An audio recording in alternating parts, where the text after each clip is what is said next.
Evening of Thursday, February 25th, 1993, 50-year-old veterinarian Dr. Joe Wellnitz and his 39-year-old wife, Beth, were closing up their veterinary clinic in Columbia, Kentucky.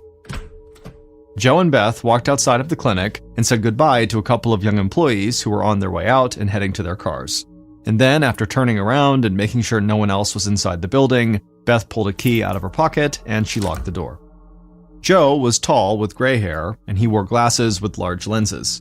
Beth had short, light hair, and she almost always had a smile on her face. It was cold outside, right around 30 degrees Fahrenheit, so just about freezing, and the winter wind made it feel even colder. But luckily, Joe and Beth only had a quick walk from their clinic to their house.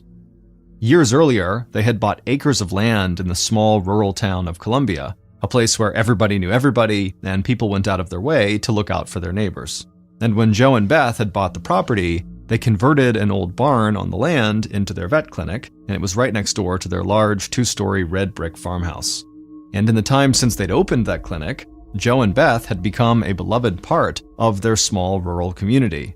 Beth managed the veterinary business, and Joe treated people's pets and farm and ranch animals from all around the area.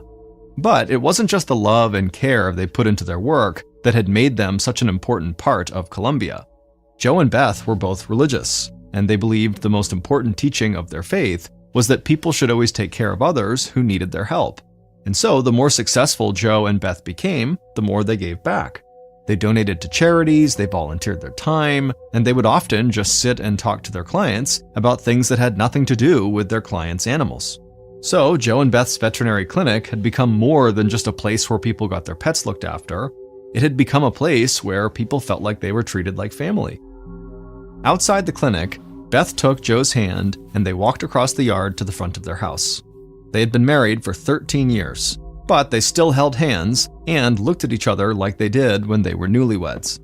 Joe and Beth walked past the driveway on the way to their front door, and when they did, Beth glanced over at the 2 Ford Mustangs that were parked there. The cars belonged to Joe and Beth's children, Meg and Dennis. Meg was about to turn 19, and she was off studying at a community college in Lexington, Kentucky, about 2 hours away, and she'd left her car behind when she moved. Dennis was 20, and he was going to classes at a nearby community college and working in Columbia. So if his car was there, Beth figured he was probably watching movies or playing video games in his bedroom. Beth opened the front door of the house, and then she and Joe walked inside. The big farmhouse was drafty in winter, but it still felt warm and welcoming. Beth headed to the kitchen, and Joe went to the family room and sat down on the couch. Then Joe heard footsteps on the stairs, and he turned to see his son, Dennis, coming into the room. Dennis and his younger sister, Meg, were actually Beth's children from a previous marriage. But when Beth had met and married Joe, the kids had loved him almost immediately. And when they had gotten a little older, Joe had adopted them, and they had taken his last name. And Dennis had even changed his middle name to Joe to honor the man who had raised him. Joe and Dennis talked a little about Dennis's schoolwork and his plans for the weekend, and then Dennis headed back upstairs to his bedroom, and Joe turned on the TV. And while Joe watched TV in the family room, Beth grabbed the phone that hung on the wall above the kitchen counter, and she called her daughter, Meg. Meg answered in a cheery voice that was a lot like her mom's, and then Beth asked her how school was going. Meg said classes were going great, and she had recently been studying really hard for a test, so she was going to reward herself by playing cards that night with her new boyfriend, Randy Appleton, and another couple she'd met at school. Beth said that sounded great, but in truth, she was not a big fan of Meg's boyfriend, Randy. Beth had only met him briefly when Meg had brought him to the house, but there was something about him that Beth just didn't like. Beth felt like Randy was lazy and that he didn't have any goals, and she didn't want that to rub off on her daughter. Still, Beth was happy that Meg had made close friends in Lexington. Meg loved reading, role-playing games, and playing cards. And so back in Columbia, it had not always been easy for Meg to find people who shared her interests, and so having friends was always a challenge for her. So Beth decided to keep her thoughts to herself about Randy, and she told Meg that she was so happy she was having such a great time at school. Then Beth told her that her new contact lenses had arrived at the house, and she asked if she needed to mail them to her. But Meg said don't worry about it, she was going to get a ride home that weekend and she would pick up her contacts then, and that way it would also allow her to spend some time with her family. Beth told Meg that Dennis would be really happy to hear that because he missed having his little sister around. Then Beth said goodnight to her daughter, hung up the phone, walked into the family room, and sat down on the couch with Joe. She told him that Meg was coming home that weekend, and Joe lit up. He was happy Meg was making her own way in Lexington, but he was happiest when the family was all together. Then, a little later that night, Joe, Beth, and Dennis ate dinner. And sitting at the kitchen table, Joe just kept smiling, because he got to wake up in the morning and take care of animals, which he had loved doing since he was young, and then that weekend, he would get to relax with his wife, his son, and his daughter by his side. A little before 4 a.m. the following morning, so February 26, 1993, Joe stepped out of the downstairs bathroom onto the cold hardwood floors. He was wearing gray sweatpants and a white t-shirt. The house was dark, but Joe could find his way to his and Beth's bedroom without any light. So Joe walked down the hallway as slowly and quietly as he could, being careful not to make any noise that would wake up Beth or Dennis. But when Joe walked by the family room, he thought he heard something, so he froze and then squinted his eyes and tried to see into the darkness of the family room, but it was no use. He couldn't see anything. Then Joe heard the floor creak, and he thought he saw someone moving towards him, so he called out to see who was there. In the main bedroom down the hall, Beth suddenly woke up, startled. She thought she'd just heard Joe shouting, but for all she knew, she might have just been having a dream. But Beth looked over in the bed and saw that Joe wasn't there. And so Beth rubbed her eyes and kind of shook the sleep off. She sat up in her bed and she looked around, and her eyes hadn't adjusted yet, so the room was just totally dark and out of focus. And then she stood up and began walking towards the door to see if Joe was maybe out in the hall or something. And as she was reaching for the door, she heard something outside in the hall moving around. And then before she could actually open the door burst open, and Beth just stood there in total shock. And then, as she realized what was standing in front of her, she screamed. Just before 8 a.m., so about 4 hours after Beth had seen something in her bedroom, Beth and Joe's 2 younger employees that they had walked out of the clinic with the night before arrived at the veterinary clinic. The young man and woman said good morning to each other and walked to the door, and then when they got there, the man took a set of keys out of his pocket, he unlocked the door, and they both stepped inside. Beth and Joe rarely locked the door to their house, but they always locked up the clinic, because they had other people's personal information on file inside.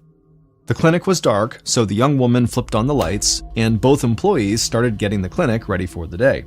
But then, the man stopped in his tracks and just stared at the wall. The woman asked him what was going on, but he just leaned in closer to the wall, and his eyes went wide. He couldn't believe it, but he was sure he was staring at a bullet hole in the wall. He showed it to the young woman, and she started to panic. Then she looked at her watch, and she saw that it was already several minutes after 8 a.m., and Beth and Joe were almost always at the clinic by 8 a.m. So the 2 young employees ran out of the clinic and crossed the yard to the main house.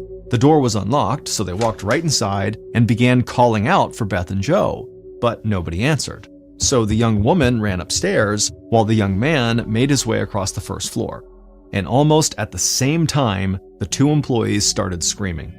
Then the young woman came flying down the stairs, she ran to the kitchen, grabbed the phone, and dialed 911. A few minutes later, Officer Jeff Hancock of the Kentucky State Police slammed his foot on the gas pedal in his cruiser and sped down a country road in Columbia. He whipped past farm and ranch land on either side. Then he peeled off the main road and followed a small winding road for a few more miles until he finally arrived at the Wellnitz property. Hancock parked his cruiser in the driveway behind the 2 Ford Mustangs, and he stepped outside. Right away, he saw Joe and Beth's 2 young employees just standing out front, looking totally dazed. Hancock was in his early 30s with short brown hair and broad shoulders, and he spoke with a strong southern accent. It was still cold outside, but Hancock couldn't feel it. His heart was pounding and he felt sweat on his forehead. He had grown up not far from where he was standing, and he had known the Wellnitz family for years, and he could not believe the call that had just come into the station. Hancock took a deep breath, and as he did, he heard all the other state police cruisers that were rushing in this direction. And just a couple of seconds later, those cars were arriving at the property and officers were streaming out of their vehicles. Some stayed back with Joe and Beth's employees outside to figure out what they knew, and others began going into the house to make sure it was safe. Hancock took a deep breath and then followed the group of officers into the main house. Once he was inside, he made his way down the hall, but when he got near the family room, he stopped cold. He looked down at the floor, and he felt like he'd gotten the wind knocked out of him. On the floor, just a few feet away from him, was the body of Joe Wellnitz, and Joe's white t-shirt was stained with blood. Hancock knew Joe well, and he admired how much Joe gave back to the community and how Joe always tried his best to help others whenever he could. And Hancock could just not imagine how anybody could have done this to such a good man. But Hancock told himself that he had to put his personal feelings aside for the time being and just do his job. So he moved away from Joe's broken body and walked down the hall towards the main bedroom. He saw the door was cracked open, and through the crack he could see something on the floor inside the room. So Hancock walked the rest of the way down the hall, he opened the bedroom door and stepped inside, and again he felt like he got the wind knocked out of him. Joe's wife, Beth, was lying dead in her pajamas, face down on the floor in a pool of blood. Hancock could hear his heart pounding in his ears, and none of this made any sense to him. Beth was one of the kindest people he'd ever met, and he wondered how this could even be real. Then he snapped out of it and heard noises coming from upstairs, so he stepped out of the bedroom and called a couple of other officers to where he was. And while those officers stayed with Beth's body, Hancock headed down the hall and walked upstairs. On the second floor, he could hear officers talking in one of the rooms, so Hancock walked down a long hallway towards those voices, and then he stepped into Dennis's bedroom. And then once he was inside, Hancock's shoulders slumped, and he shook his head at what he was seeing. Like his parents, Dennis was dead, face down on the floor. Hancock had known Dennis since Dennis was a kid, and so this was almost too much for Hancock to bear. But he told himself again that he had a job to do, and now that job was going to be investigating the first triple homicide ever reported in Columbia, Kentucky. Hancock left the bedroom and headed downstairs again, where ballistics experts were already hard at work, and they had found multiple 9mm bullet casings near Joe's body. Then Hancock spotted the lead investigator, Detective Roy Wheat of the Kentucky State Police. So Hancock walked over to him to see what Wheat needed him to do. Detective Wheat had been in law enforcement a lot longer than Hancock. In fact, he was getting closer and closer to his retirement. But still, in all his time as a cop, Wheat had never encountered anything like this in such a small, close-knit community. And while ballistics experts did their jobs and other officers searched the house for signs of forced entry, Wheat's thoughts were somewhere else, because he was worried that the Wellnitz family had been targeted, which meant he needed to make sure their daughter, Meg, was alive and safe.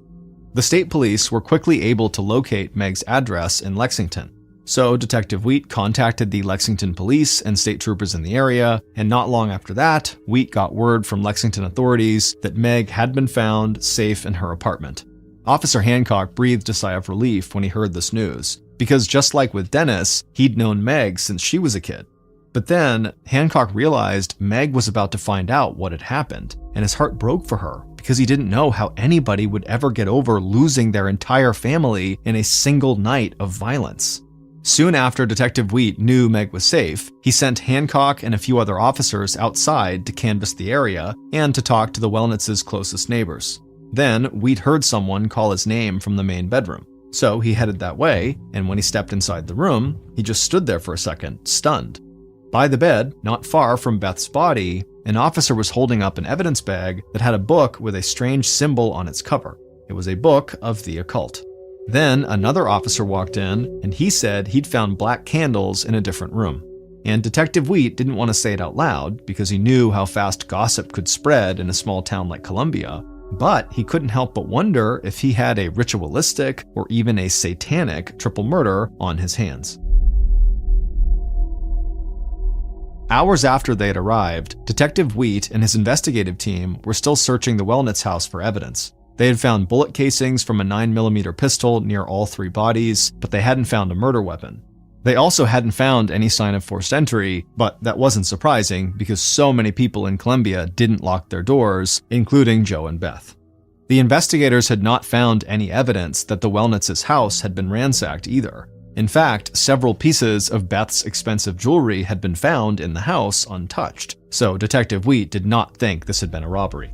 All the investigators really had in terms of, who could have been behind this was the Book of the Occult and the Black Candles. And so there was this early kind of running theory that these murders could be connected to Satanists.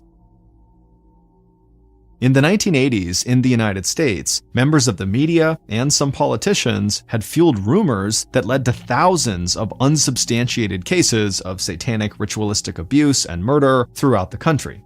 This cultural event would come to be known as the Satanic Panic.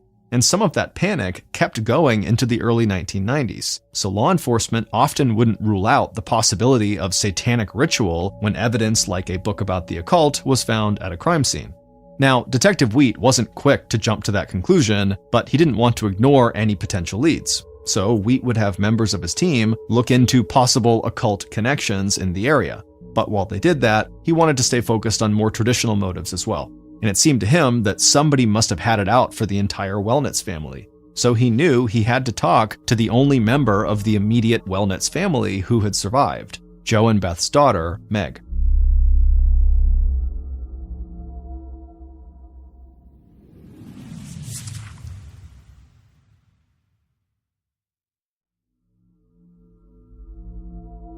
In early March, about a week after the murders, Detective Wheat headed to Lexington, Kentucky to meet with Meg. No connections to occult groups or Satanists had surfaced, and Wheat believed the book they had found had probably just been used by Dennis or Meg as research for a school paper. But, like Wheat had feared, rumors had already begun to spread in Columbia, and now the whole town was on edge. People were scared that some fringe occult group was stalking their streets and that they could be their next victim. And the fear in town led directly to added pressure on the police to solve the murders quickly and to bring the killer to justice. And so Wheat hoped that Meg could give him some information about her family that would set his investigation on the right path. In Lexington, Wheat followed Meg into a small apartment that belonged to her boyfriend, Randy. She had been staying there most nights since the murders because she didn't want to be alone. Meg was 5 foot 6 inches tall with short dark hair, and she wore jeans and a light sweater over a t-shirt. Other members of the investigation team had already spoken to Meg, but this was Wheat's first chance to meet with her face to face. And when Meg led him into the apartment, Wheat was taken aback by how young she looked. He knew Meg was only about to turn 19, but seeing her in person, it just hit Wheat that this was a child who had just lost everything and whose whole life had been turned upside down. Wheat sat down on a chair inside the living room, and Meg sat across from him on the couch. He thanked her for meeting with him, and then he told her how sorry he was for her loss. Then Wheat asked Meg if she knew of anybody who might have been angry at her parents or her brother, or even at her.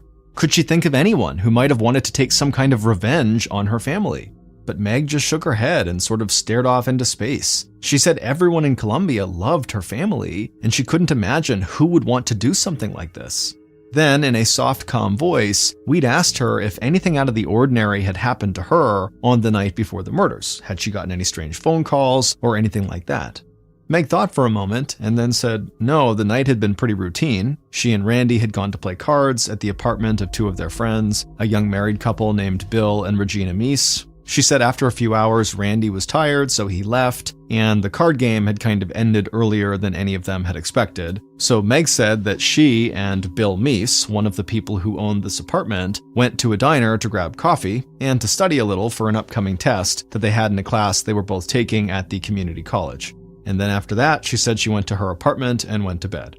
Detective Wheat thanked Meg again for talking to him, and he said several members of his team back in Columbia knew her family well, and they would find the person who had done this and make sure they paid for their crimes. Then Wheat headed back to Columbia and met with other members of the team, and he told them that even though he had not said anything to Meg at the time, something about her story had really jumped out at him. Her boyfriend, Randy, had left their card game early on his own, and Meg hadn't seen him for the rest of the night. But that week, just as Detective Wheat was shifting his focus to Randy, he got a call from Beth's mother. And she asked if police had found a small firebox, which is a type of safe, inside of Beth and Joe's closet. She hadn't thought about it in the aftermath of her daughter's murder, but she had recently remembered the safe and thought police should know about it. Wheat said they had not found a safe of any kind on the premises, and he thanked her for the information and said police would look into it immediately. And when officers returned to the scene of the crime to look for this firebox, they discovered these light markings on the carpet that was inside of Beth and Joe's closet. Marks that definitely could have been made by a small safe that had been sitting there for a long time that was no longer there.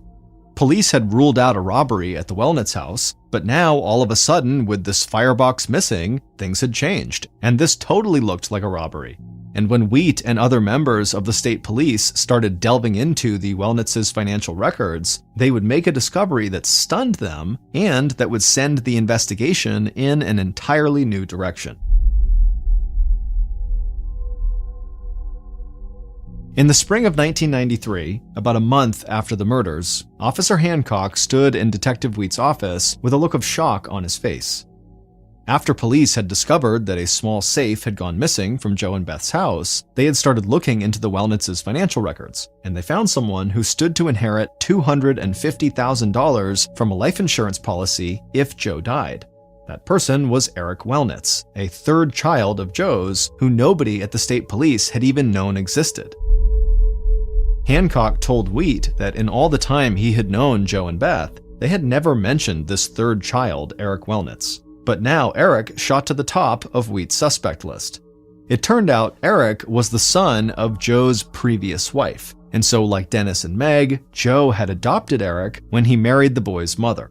But unlike Dennis and Meg, Eric did not feel any love for his adoptive father.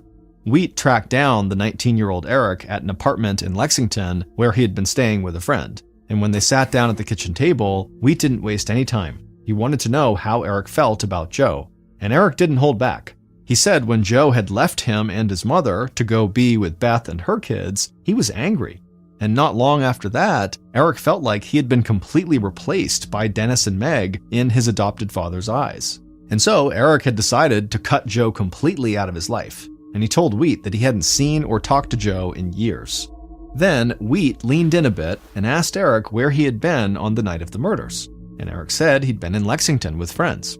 Wheat nodded, took a brief pause, and then looked Eric right in the eyes and asked him how he felt about inheriting $250,000 from Joe. And immediately a confused look came across Eric's face, and he asked what Wheat meant. And Wheat told him police had learned that Joe left $250,000 to Eric through a life insurance policy. Eric stared at Wheat. Then he asked if Wheat was telling the truth. Had Joe really left him all that money? Wheat said yes, and Eric just looked stunned. He said he thought Joe had totally forgotten about him once he had his other two kids, and he was surprised Joe had left anything at all for him. Wheat would talk a little bit longer with Eric, and then afterwards, he would walk back outside to his car and head back to Columbia. And he wasn't going to cross Eric off his suspect list, but he did think Eric's reaction to hearing about the money was one of the most genuine responses of shock he'd ever seen. So as Wheat made the drive back to Columbia, he thought about other potential suspects, and one person in particular kept coming to mind: Meg's boyfriend, Randy.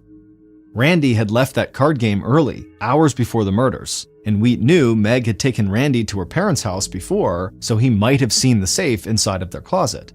Also, in recent weeks, Wheat had learned from some of Beth's friends that Beth didn't really like Randy. And now, Wheat thought that, maybe Randy knew that Beth didn't like him, and maybe Randy had gotten mad about it. In late spring of 1993, a couple of months after the murders, Detective Wheat and other members of the investigative team led Randy through the basement of the Lexington Police Department and into a small interrogation room. Randy sat down at a table, and Wheat sat across from him. The interrogation room was bright and cramped like a lot of rooms of that kind, but something about it being in the basement made the room feel even more claustrophobic to Randy, and so he started fidgeting and moving back and forth in his chair right away. In Wheat's mind, Randy made perfect sense as a suspect, but Randy was still a young man in his early 20s, and Wheat wasn't going to essentially end a young man's life based on a hunch. So Wheat remained calm and clear when he spoke to Randy, and he gave Randy every chance to tell his side of things. Wheat started by asking Randy to talk him through the events of the night when he and Meg had gone to play cards with their friends Bill and Regina. And Randy explained it a lot like Meg had. He said they had a good time, but he was feeling tired, so he had left early and gone back to his apartment. Then Wheat asked if anybody could vouch for him actually going home after he left the card game.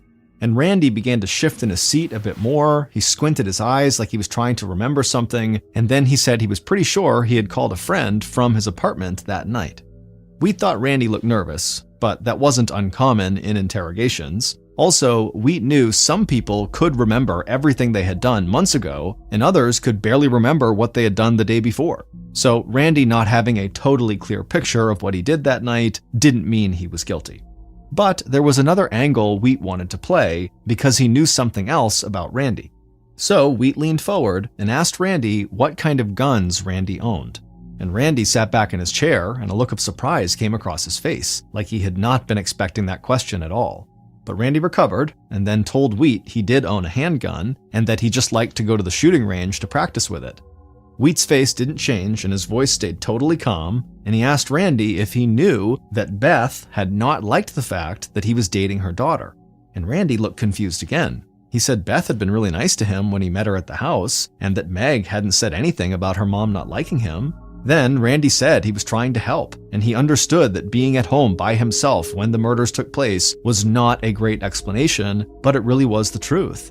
Wheat and Randy would speak a bit longer. Then Wheat told Randy he was free to go, but that he shouldn't leave town. And after Randy left, Wheat still believed there was a real possibility that Randy was the killer they were looking for.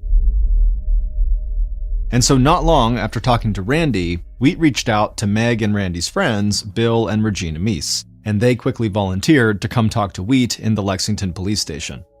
Bill was a big presence. He was 6 foot tall and almost 250 pounds, and he talked and smiled a lot. Regina was much quieter, and she seemed nervous from the moment they arrived. But Wheat assured her that police were just following up on a few leads, and they only wanted some basic information. Bill and Regina told Wheat that they had been married for almost 2 years and they had a baby, and Bill said he was going to community college to get more of an education, and he said he'd met Randy and Meg at school and they had all quickly become friends. Then Wheat asked about the night of the card game, and Bill told the same story that Meg and Randy had told, and so Wheat figured he wasn't going to get any new information. But when Wheat asked if they were sure Randy had gone home that night, Regina sat up and looked like she was about to say something, but then she cut herself off. Wheat got an excited look in his eyes, and he leaned forward and said, "Regina, do you have any more information you want to add?" But Regina ultimately just sat back and shook her head and said nope, there wasn't anything else she wanted to say. So ultimately, Wheat let Bill and Regina go, but Wheat was convinced Regina had wanted to tell him something and had just stopped herself. But when police followed up with Regina and Bill weeks later, the couple did not come forward with any more new information. Weeks after talking to Bill and Regina, investigators were desperate to find something that would break this case open, but it was like evidence of any kind had just dried up. The missing safe and the murder weapons still had not been found. Eric Wellnitz, Joe's third child, had several people corroborate the fact that he was in Lexington at the time of the murders. And even though Wheat still saw Randy as a primary suspect, there was nothing tying him directly to the scene of the crime. And so a case that Kentucky State Police and everyone in Columbia hoped would be solved quickly went cold. The investigation would kind of limp forward, but months would go by with no new leads, and then months dragged out into years, and almost everyone connected to the case just began to move on with their lives. Meg would go on to finish school, and she and Randy would get married, and then they would get divorced. Regina and Bill would have 2 more kids together, and Detective Wheat would retire from law enforcement. But even as the Wellnitz murders faded from the spotlight, Officer Hancock, who had known the family, refused to let the case go. He said he owed it to Joe, Beth, and Dennis to see their murders solved. And he found support from the new lead investigator who had been assigned to the case after Wheat's retirement. And together, they did keep the case open, and they kept searching for any new evidence that might lead them to the killer, but it was very slow going, and every possible lead turned into a dead end. And after a while, the Wellnitz's friends and family pretty much gave up on ever finding justice for the 3 people they had loved dearly. But fast forward to October of 2002, almost 10 years after the murders. Officer Hancock sat at his desk going over the facts of the Wellnitz case like he had done regularly for almost a decade. He just wanted to see if their investigation had missed something. And this time, as he went over all the facts of the case, Hancock did find a new piece of information. And that information led investigators to interview someone they had not spoken to in years. And by the end of that interview, Kentucky State Police would finally learn who had killed the Wellnitz family and how they had done it. Based on information from that interview in 2002, evidence found at the crime scene, and interviews conducted throughout the investigation, here is a reconstruction of what police believe happened on the morning someone murdered Joe, Beth, and Dennis, February 26, 1993. On that day, just before 4 a.m., the killer parked their car in the driveway in front of the Wellnitz house. Then the killer stepped out of the car, closed the door, and felt the cold wind whip across their face. The killer was wearing all black. The killer scanned the area, and everything was quiet. And this is exactly why they had chosen the early morning to carry out this plan. They wanted to take out the family when everyone in town was asleep. The killer took a breath, drew a 9mm pistol from their waistband, walked up to the front door of the house, and went inside. It was dark, but the killer had been to the house before, so they knew where they were going. And they walked down a hall towards the main bedroom on the first floor, but when the killer passed by the family room, they heard footsteps. Then they saw someone moving. It was Joe. And Joe had heard something himself, and so he called out, and the killer, in response, raised their gun and fired. But the bullet went way off course. It did not hit Joe. It shot through the side door of the house, and it hit a wall of the clinic next door. Near the family room, Joe screamed and began rushing towards the sound of the gunfire, knowing there was an attacker in the house, but the killer was able to steady themselves and fire off multiple shots into Joe, dropping him right onto the ground. Joe had thrown the killer's plan off, but acting on instinct, the killer just forgot about Joe and rushed down the hall towards the main bedroom. There, they threw open the door and stepped inside, and there was just enough light coming from the window for the killer to see Beth standing right there in front of them. The killer raised their gun, Beth screamed, but before she could move, the killer fired, and it hit Beth right in the chest. Beth staggered and blood covered her pajamas, and then the killer squeezed the trigger again, and the bullet hit Beth in the forehead. Beth fell to the ground and died in a pool of blood. Once Beth was down, the killer turned and ran back down the hall and up the stairs to Dennis's room on the second floor. The killer opened Dennis's door and saw Dennis getting out of bed. So the killer shouted for Dennis to get on the ground. Dennis was so confused and scared, and he didn't know what was happening, but he laid on the floor face down while the killer kept shouting at him. Then the killer reloaded their weapon, walked across the room, stood over Dennis, and shot him multiple times in the back.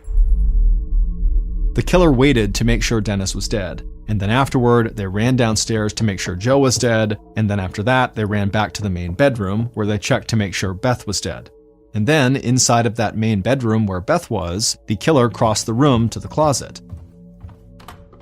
They opened the closet door and found the small fire safe in the corner.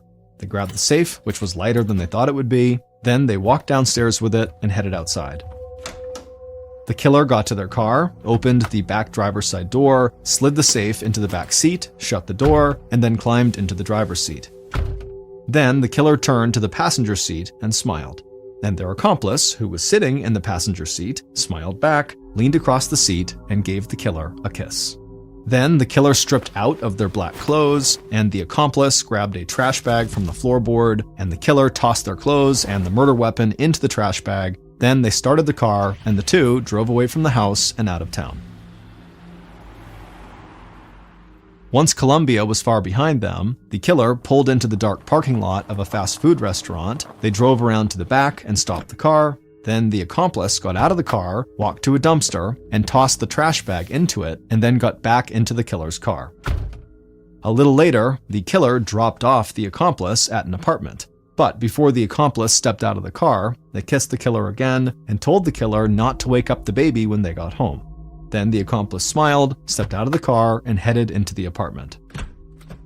And as they walked towards the bathroom to take a shower, they passed by a photo of their mom, dad, and brother. And the accomplice told herself that at least she had not been the one to actually pull the trigger. Meg Wellnitz had arranged the murder of her parents and her brother, and she had gotten Bill Meese to carry out the actual killing.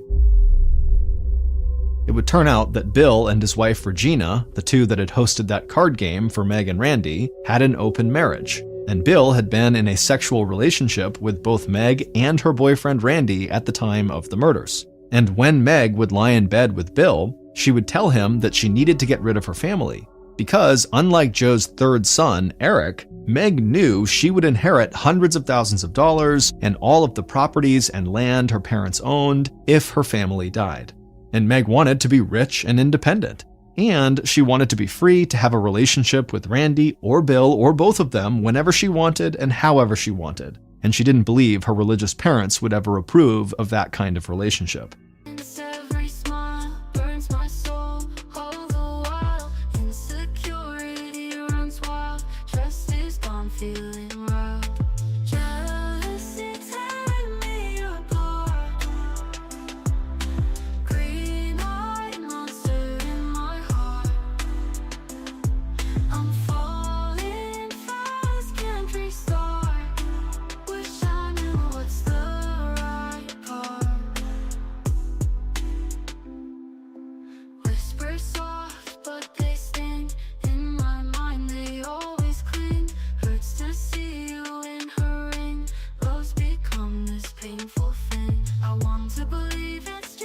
So Meg had told Bill that she would give him a cut of her inheritance and a cabin that stood on the land her family owned if he killed her family for her, and Bill agreed to do it. And so Meg had taken Bill to the house a week before the murders when her family was out, so he could see where the safe was in the closet, and also so he could get a clear layout of the floor plan. Then, after the murders, Bill had told his wife, Regina, everything, and she had remained silent for years. But in 2002, almost a decade after the murders, the new information that Officer Hancock had discovered was that Regina and Bill had gotten a divorce. And Hancock knew that Detective Wheat had always believed Regina knew more than she had been willing to say. And Hancock hoped maybe Bill had been the one keeping her quiet. So Hancock and other members of the state police interviewed the newly divorced Regina, and it turned out Hancock was right.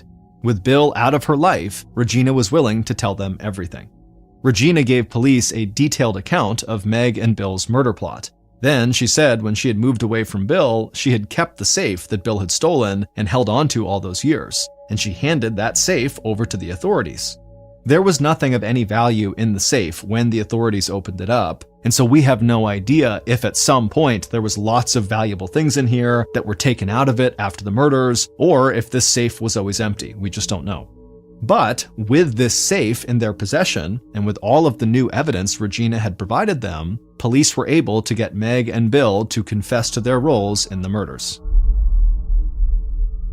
Bill Meese, who was in prison for another crime at the time of his murder trial, was given the death penalty.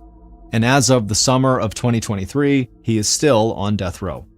As for Meg Wellnitz, she was sentenced to life in prison with a chance of parole in 25 years. But in 2014, Meg was found dead in her prison cell from an apparent suicide. She was 39 years old, the same age her mother had been when Meg arranged Beth, Joe, and Dennis's murders.